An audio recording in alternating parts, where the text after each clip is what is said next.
Funniest Webcomics. Number 10. Cyanide and Happiness.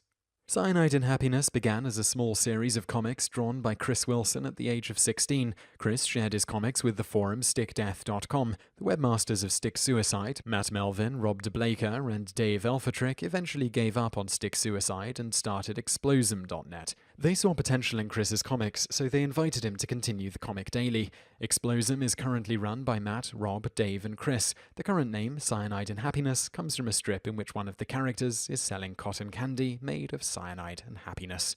Number 9. The Adventures of Dr McNinja. Dr. McNinja's story has inspired many absurd plot twists and often makes allusions to outside works, most predominantly Dr. McNinja's quote of "What would Batman do?" Starting with "So what's a McNinja?" Each page also uses tooltips to add background information and in-jokes, such as the author comparing the comic's visual style to Frank Miller's comic, SimCity. Number 8. Achewood. Achewood is a comic created by Chris Onstad. It portrays the lives of a group of anthropomorphic stuffed toys, robots, and pets. Many of the characters live together in the homes of their owner, Chris, at the fictional address of 62 Achewood Court. The events of the strip mostly take place in and around the house, as well as around the town of Achewood, the fictional suburb which gives its name to the comic, and it is likely a thinly veiled Palo Alto, California.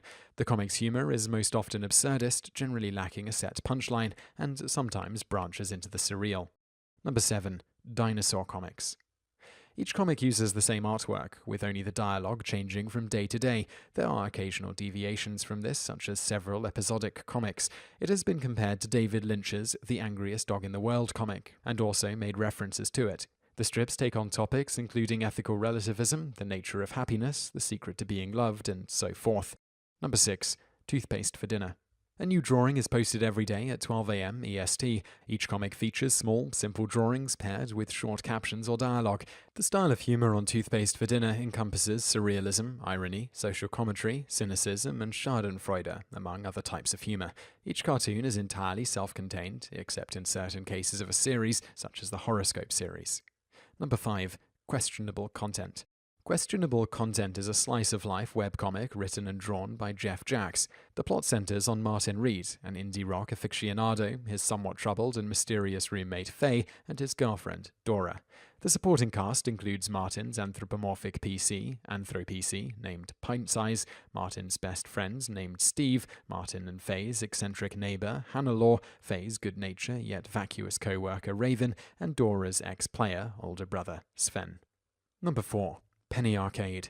The strip regularly features the two authors' cartoon alter egos, Tycho Bray and Jonathan Gabriel, Gabe, who represent Hawkins and Kryalik respectively. Hawkins and Kryalik have explained that the characters were not originally meant to represent them, thus they are not caricatures. The two characters spend much of their time playing and commentating on computer and video games, forming the basis of the humor in the strip. Another theme, albeit less common, is the use of conflicts between the two in real life.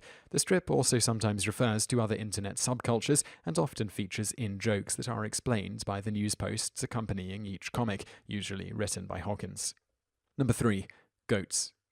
In the beginning, John and Philip were geeks and they watched TV a lot. That is, when they weren't at the peculiar pub consuming great quantities of beer. John was particularly unsuccessful with women, suffered from amazingly low self-esteem, and had little in the way of spine, job, or coolness.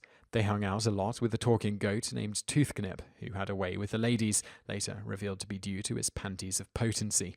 At some point, Philip managed to corrupt two members of an extraterrestrial species, and so Neil and Bob, pun intended, became new and omnisexual members of the cast. You can see how this comic has seeds of humor with a description such as this. Number 2. XKCD. Subjects of the comics themselves vary. Some are statements on life and love, some love strips are random art with poetry, and some are mathematical or scientific in-jokes. Some strips feature simple humor or pop culture references. Although known for its crudely drawn cast of oddball stick figures, the comic occasionally features landscapes, intricate mathematical patterns such as fractals, or imitations of the style of other cartoonists, as during Parody Week. Number 1. Player vs. Player, PvP. The comic chronicles the adventures of a fictional video game magazine company and its employees. A popular but often controversial figure in the field of online comics, Kurtz, is usually willing to share his opinions about comics and gaming culture in his blog, which is hosted on the same website as his comic strips. Originally, PvP focused on gaming and larger nerd culture, including comics and RPGs. Over the years, the humor has broadened to include technology jokes, relationship humor, in-jokes about and mocking of the generation gaps between the different characters, with gaming increasingly taking a back seat. Kurtz occasionally comes under fire for his satire. Sometimes Kurtz will speak of his father's open disdain for the strip. If you enjoyed this video, be sure to subscribe to our channel by clicking the subscribe button in the top right. Our channel has loads of other awesome videos just like this.